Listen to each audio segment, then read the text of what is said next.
Assalamualaikum warahmatullahi wabarakatuh. Selamat bergabung kembali di video pembelajaran mata kuliah Hukum Etika Bisnis. Pertemuan ini kita akan membahas terkait masalah etis seputar konsumen.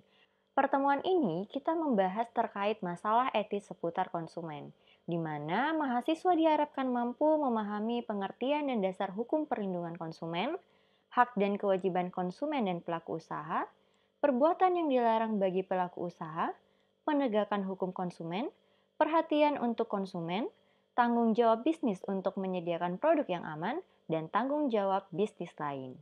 Perlindungan konsumen diatur dalam Undang-Undang Nomor 8 Tahun 1999, Pasal 2 Undang-Undang Perlindungan Konsumen, yang menyebutkan bahwa perlindungan konsumen berdasarkan manfaat, keadilan, keseimbangan, keamanan, dan keselamatan konsumen, serta kepastian hukum. Tujuan perlindungan konsumen juga diatur dalam Pasal 3 Undang-Undang Perlindungan Konsumen, yaitu meningkatkan kesadaran, kemampuan, dan kemandirian konsumen untuk melindungi diri. Yang kedua, mengangkat harkat dan martabat konsumen dengan cara menghindarkannya dari akses negatif pemakaian barang dan atau jasa. Yang ketiga, meningkatkan pemberdayaan konsumen dalam memilih, menentukan, dan menuntut hak-haknya sebagai konsumen. Yang keempat, menciptakan sistem perlindungan konsumen yang mengandung unsur kepastian hukum dan keterbukaan informasi serta akses untuk mendapatkan informasi.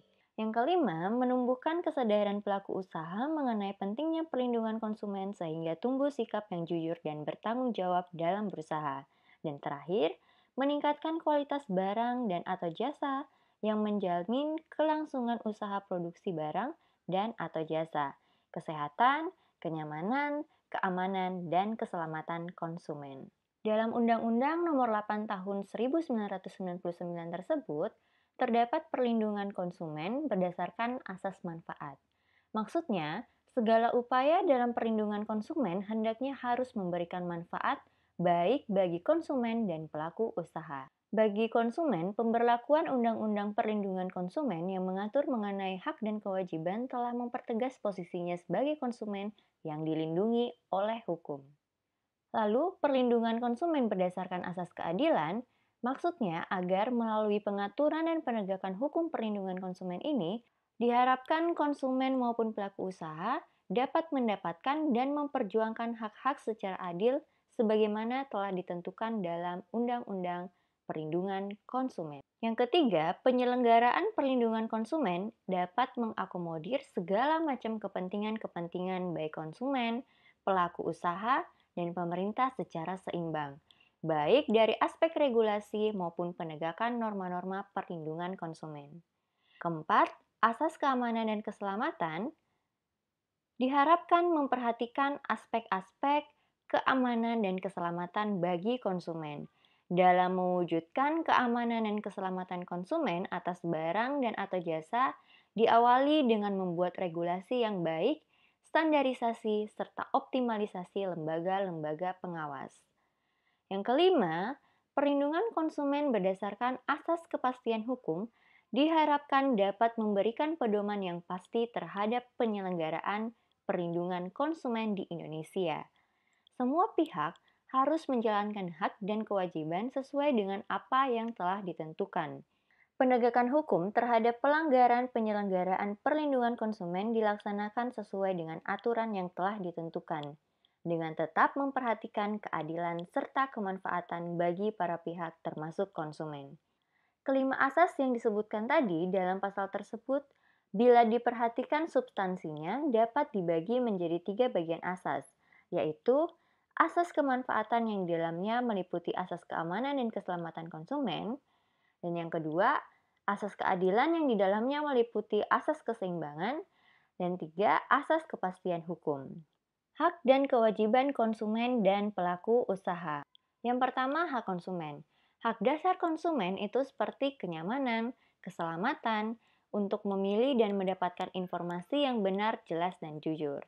Sementara hak tambahan, yakni diperlakukan atau dilayani secara benar, jujur, dan tanpa diskriminasi. Sebagai konsumen, kita wajib untuk membaca atau mengikuti petunjuk informasi dan prosedur pemakaian, beritikat baik, membayar nilai tukar, dan mengikuti upaya penyelesaian hukum sengketa perlindungan konsumen secara patut. Selanjutnya, hak pelaku usaha, yakni menerima pembayaran, mendapatkan perlindungan hukum, melakukan pembelaan diri, rehabilitasi nama baik, dan hak-hak yang diatur dalam ketentuan peraturan perundang-undangan lainnya. Sedangkan kewajiban pelaku usaha harus ada itikat baik, memberikan informasi yang benar, jelas, dan jujur, melayani konsumen secara benar dan jujur, serta tidak diskriminatif, dan tentu harus selalu menjamin mutunya. Penegakan hukum di Indonesia, pertama ada konsekuensi yuridis terhadap pelanggaran perundang-undangan tentang perlindungan konsumen. Yang kedua, Badan Perlindungan Konsumen Nasional dibentuk berdasarkan Peraturan Pemerintah Nomor 57 Tahun 2001. Yang ketiga, Lembaga Perlindungan Konsumen Swadaya Masyarakat. Yang keempat, Badan Penyelesaian Sengketa Konsumen bertugas menangani dan menyelesaikan sengketa di luar pengadilan. Dan penerapan sanksi-sanksi ada sanksi pidana, perdata, dan administratif. Penyelesaian sengketa konsumen dapat dilakukan di dalam pengadilan atau peradilan umum maupun di luar pengadilan. Peran konsumen sangat penting dalam kegiatan bisnis. Oleh karena itu, tidak heran ada pepatah yang mengatakan "the customer is king". Pelanggan harus diperlakukan dengan baik. Presiden John F. Kennedy pada tahun 1962 mengirim kepada Kongres atau DPR Amerika apa yang disebut Special Message on Protecting the Consumer Interest, di mana ia menetapkan hak yang dimiliki setiap konsumen, yaitu the right to safety atau hak untuk mendapat atau memperoleh keamanan. Misalnya, makanan dan minuman yang dikonsumsi harus aman bagi kesehatan konsumen dan masyarakat pada umumnya. Yang kedua, yakni the right to choose. Hak untuk memilih di mana konsumen tidak boleh ditekan atau dipaksa untuk melakukan pilihan tertentu yang akan merugikan dirinya. Yang ketiga, the right to be informed. Hak untuk memperoleh informasi. Artinya, konsumen memiliki hak untuk mengetahui ciri atau atribut negatif dari suatu produk. Misalnya, efek samping dari mengkonsumsi suatu produk dan adanya peringatan dalam label atau kemasan produk. Dan yang terakhir yakni right to be heard, hak untuk didengarkan. Konsumen memiliki hak untuk didengarkan kebutuhan dan klaimnya, karena hak ini terkait dengan hak untuk memperoleh informasi. Baik, itulah tadi sedikit penjelasan terkait dengan masalah etis seputar konsumen. Terima kasih telah menyimak, sampai bertemu di video pembelajaran berikutnya.